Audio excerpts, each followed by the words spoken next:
I would now like to invite the co-chair of the SIEW conference, the Executive Director of the International Energy Agency, Dr. Fatih Birol, to deliver his opening address. Dr. Birol, please.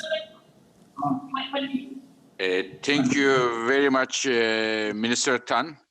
Let me start by saying how happy we are co-hosting this second Global Ministerial Conference on Integration of Renewables together with our colleagues in Singapore.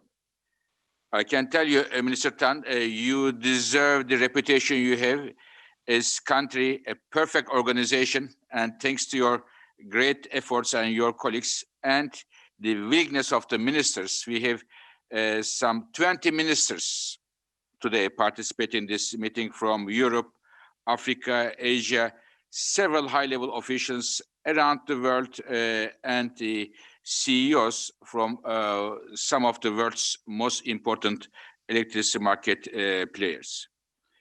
As you know, many of you, I guess, dear colleagues, Singapore is a valued member of the IEA government's family member, and since a few years we are working very closely together on many fronts, but especially focusing on our activities on Southeast Asia. Now, dear colleagues, electricity security is a critical issue for us. I think for everybody. During the lockdowns, I can tell you from our experience in Paris, in France, during the lockdowns, we all understood how important is electricity for our daily lives. Hospitals, without electricity, they couldn't make their vital services.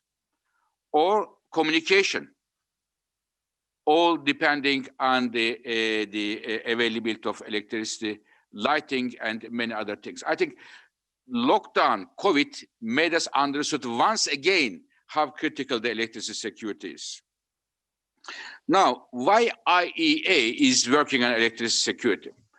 You may know that we were founded in 1974 as a oil security organization, but with the time, we look also after the gas security, and recently, the ministers of the IEA asked the Secretariat to keep an eye also on the electricity security. When we say electricity security, we see different challenges for electricity security. Number one, we are going to discuss in a moment, increasing share of renewables, solar and wind, because of their very nature, they made us keep a close eye on the electricity security and supply. This is number one. Number two, the cyber security becoming a more of a critical issue, and we know that the electricity grids are a critical target in some of the cyber security attempts in the past. This is the second one. Third, extreme weather events. In the case of a major threat, because of the typhoons, earthquakes, and the others, the grids and the power system can be affected. And as I said before, electricity is the lifeblood of our society's economies today. And for these three reasons, IEA is now, in addition to oil and gas security, following the electricity security around the world very, very closely. Hence, we have our first report, a manual for the policymakers on electricity security that my colleague, Mr. Keisuke Sadomari, the director of our Energy Markets Office, is going to release in a moment. Before finishing this part, let me tell you that in addition to these three security aspects, oil security, gas security, and electricity security, we are now coming very soon with a fourth dimension. I have asked my colleagues to come up with a study at a global scale, what are the implications of clean energy transition on the availability of the critical material and supply chain on our energy systems? And a big group of colleagues are preparing this report. And when we finish the report, we will all understand at a global scale what kind of challenge it is for our energy system. And I will not be surprised if we were asked by our ministers, by our governments, to add the fourth pillar, the critical mineral security, to our energy security task. So, dear colleagues, a few points on the current energy situation. First of all, Minister Tan already gave very strong numbers about the situation, and I want to give you only two important numbers, because as IEA, we look at almost day by day, what are the implications of the COVID on the energy system, from electricity demand to investments, from investment to energy use. I will give you two numbers. One, global energy demand this year will decline about 5%. And what does this mean? To put in a context, 5% decline. It means the following. We all have still the bitter memories of the financial crisis in 2008, 2009. At that time, global energy demand declined as well, but this year's decline is 7 times larger than the decline we had during the financial crisis. Just to put the things in a context, 7 times larger than we had right after the financial crisis. This is number one. Number two, investments, the backbone of our energy system. This year, we expect global energy investments will decline about 20%, close to 20%.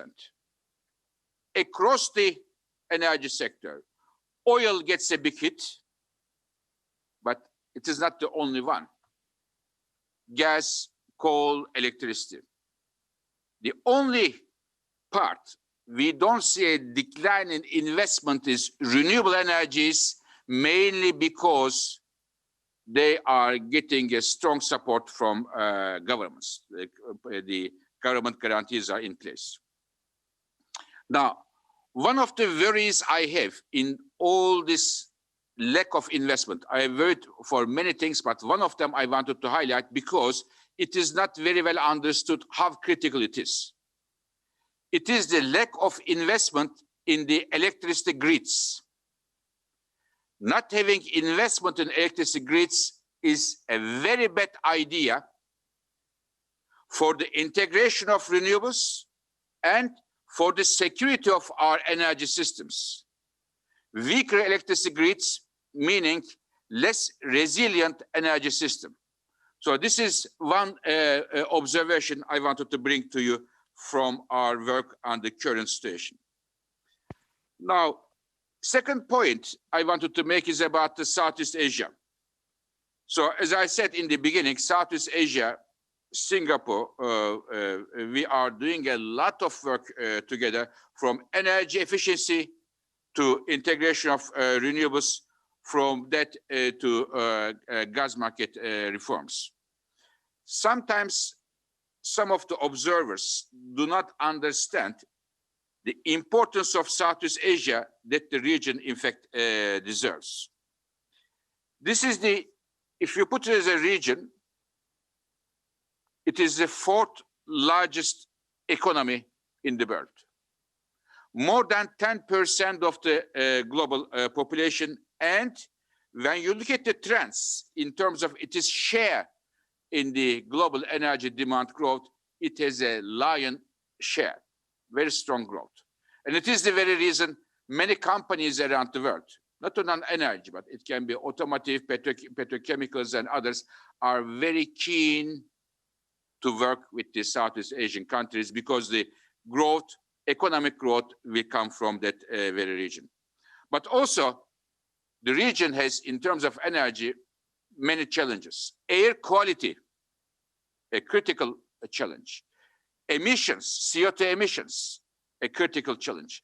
Not being able to mobilize the investments in a timely manner for the energy sector, another important challenge. But again, I want to highlight that this region is critical, and IEA is doing everything we can in order to highlight the importance of this region for energy and beyond. It is the reason when we opened the doors of the IEA in the year 2015, we have, in a very short period of time, we have 3 important players in the region as the members of the IEA family. They joined the IEA: Singapore, Thailand, and of course, Indonesia.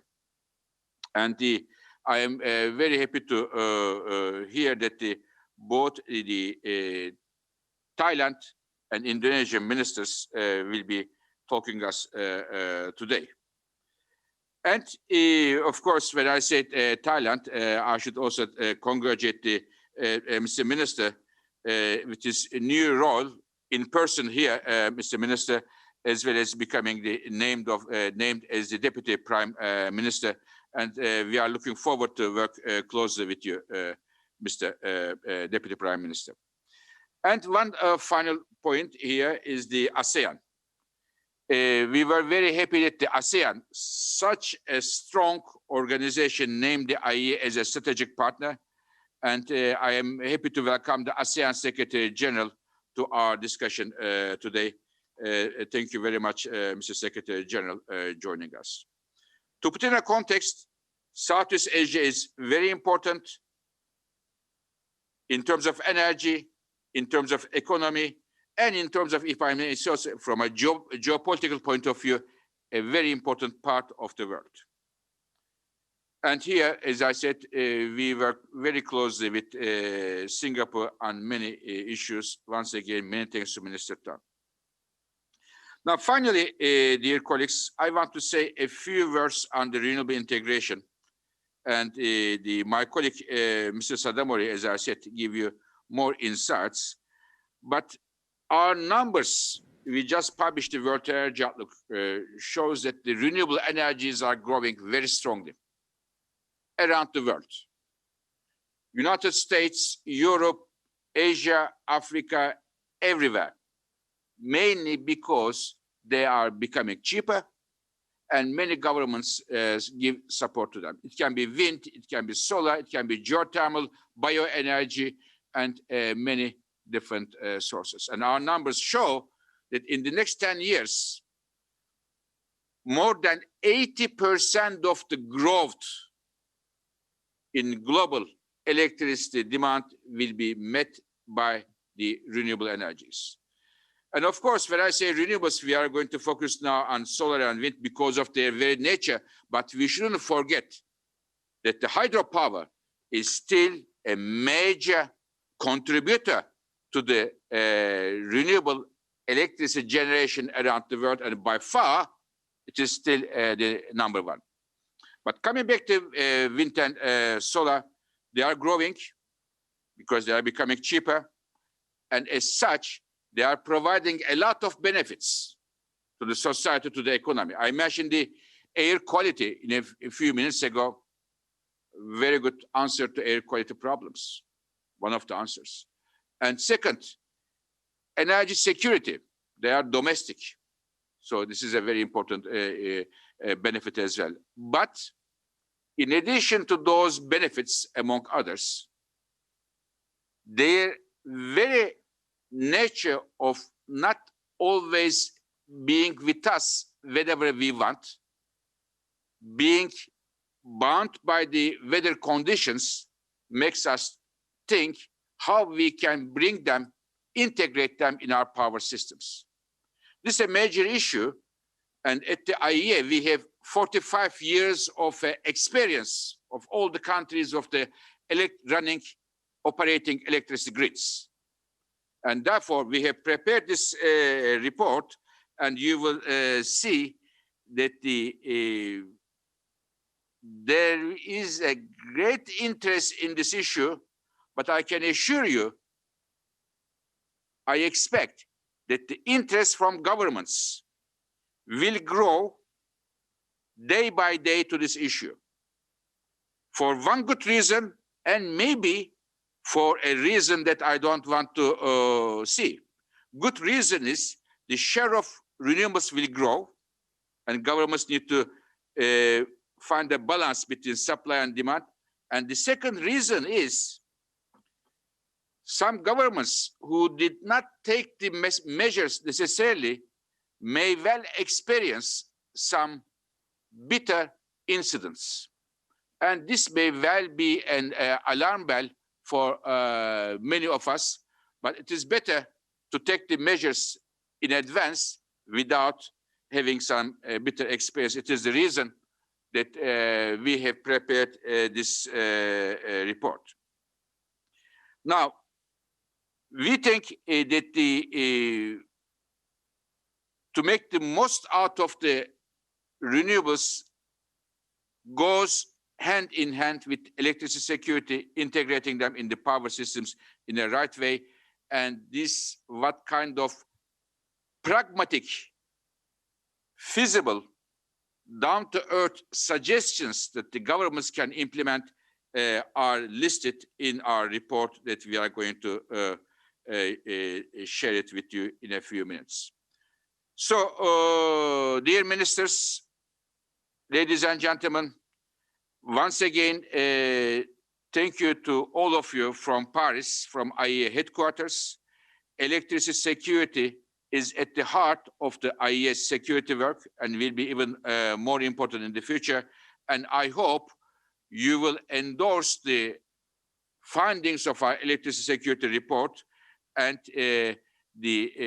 our third meeting we are going to have on the integration of renewables after the second one today. The first one was with the German government, hosted by Minister Altmaier.